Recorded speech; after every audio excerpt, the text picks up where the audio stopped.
ఒక అపార్ట్మెంట్లో రాత్రి సరిగ్గా 11 గంటలయింది. అక్కడ రాహుల్ అనే అబ్బాయి తన రూమ్లో ఒంటరిగా చదువుకుంటూ ఉన్నాడు. ఇంట్లో మరెవరూ లేరు. ఇంటి బయట డోర్ నుంచి అతనికి టక్ టక్ అని డోర్ తట్టిన శబ్దం అయితే వినిపిస్తుంది. వెంటనే రాహుల్ అక్కడికి వెళ్ళి ఎవరని అడుగుతాడు. అయితే బయట నుంచి శబ్దం అయితే రాదు. కింద తలుపు అడుగు భాగం నుంచి ఒక నీడైతే వస్తుంది. ఎవరూ లేరని మళ్ళీ వెళ్ళి కూర్చొని చదువుకుంటాడు. మళ్ళీ 10 నిమిషాల తర్వాత మళ్ళీ శబ్దం వస్తుంది, ఎవరో డోర్ తడుతున్నట్లు. మళ్ళీ వెళ్తాడు, ఎవరినో అడుగుతాడు, ఎవరు ఉండరు.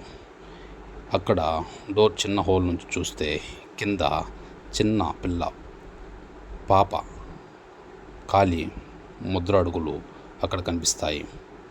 అయితే డోర్ ఓపెన్ చేసి చూస్తాడు, అక్కడ ఎవరు ఉండరు. మళ్ళీ డోర్ క్లోజ్ చేస్తాడు. అంతే.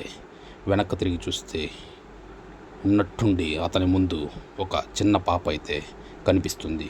అది కూడా తన కాలు నేలకు తగలకుండా పైనే ఉంటుంది. ఒక్కసారిగా అతనికి భయం అనేది వేస్తుంది.